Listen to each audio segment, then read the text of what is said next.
Bapak, Ibu, saudara-saudari yang terkasih di dalam Tuhan kita Yesus Kristus, bacaan Injil dan renungan harian 11 Februari tahun 2022.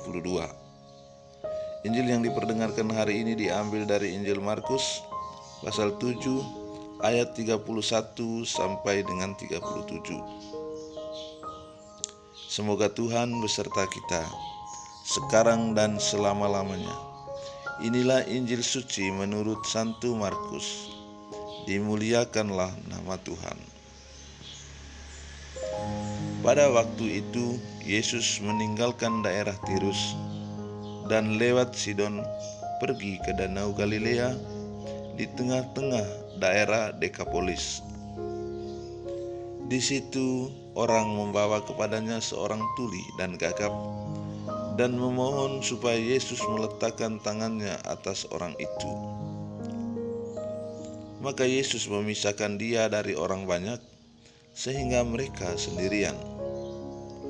Kemudian ia memasukkan jarinya ke telinga orang itu, lalu meludah dan meraba lidah orang itu.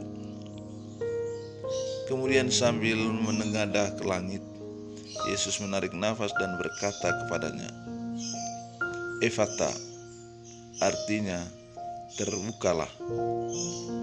Maka terbukalah telinga orang itu, dan seketika itu terlepas pulalah pengikat lidahnya. Lalu ia berkata-kata dengan baik. Yesus berpesan kepada orang-orang yang ada di situ, supaya jangan menceritakannya kepada siapapun juga. Tetapi makin dilarangnya mereka, makin luas mereka memberitakannya. Mereka takjub dan tercengang dan berkata, Ia menjadikan segala-galanya baik. Yang tuli dijadikannya mendengar, yang bisu dijadikannya berbicara. Demikianlah sabda Tuhan. Terpujilah Kristus.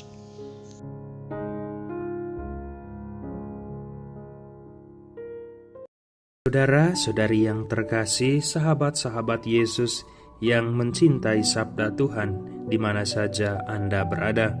Selamat pagi, kita berjumpa di hari Jumat 11 Februari 2022. Pada hari ini, Gereja Katolik memperingati Hari Orang Sakit Sedunia yang ke-30. Dalam kesempatan berahmat ini, sambil kita mengingat dan mendoakan orang-orang sakit, khususnya anggota keluarga kita, mari kita merenungkan kata-kata Yesus ini. Hendaklah kamu murah hati, sama seperti Bapamu adalah murah hati.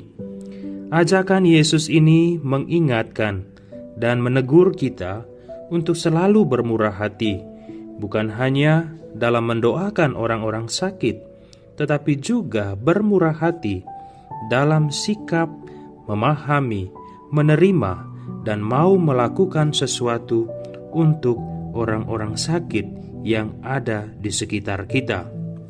Yesus, guru dan sahabat kita sepanjang karya pelayanannya, telah memberikan keteladanan bagaimana Dia memahami, menerima, dan melakukan pertolongan terhadap orang-orang sakit. Salah satu peristiwa bagaimana kepedulian Yesus dapat kita baca dan renungkan dalam Injil Markus bab 7 ayat 31 sampai ayat 37, di mana Yesus menyembuhkan seseorang yang tidak hanya bisu tetapi juga dia tuli. Yesus menerima orang itu, memahami perasaannya, dan berusaha untuk menolong dia. Dan akhirnya orang itu pun menjadi sembuh. Saudara-saudariku yang terkasih, ada banyak orang sakit di sekitar kita. Mereka menunggu doa-doa kita. Mereka mengharapkan perhatian kita. Dan mereka merindukan pertolongan dan bantuan-bantuan kita. Mari kita belajar seperti Yesus yang tidak hanya memahami keadaan orang-orang sakit, tetapi mau melakukan sesuatu untuk kebaikan dan kesembuhan mereka. Semoga Tuhan memberkati hidup kita hari ini, teristimewa semua orang yang saat ini sedang dirawat karena sakit, dengan berkat Allah Tritunggal yang Maha Kudus, Bapa, Putra, dan Roh Kudus.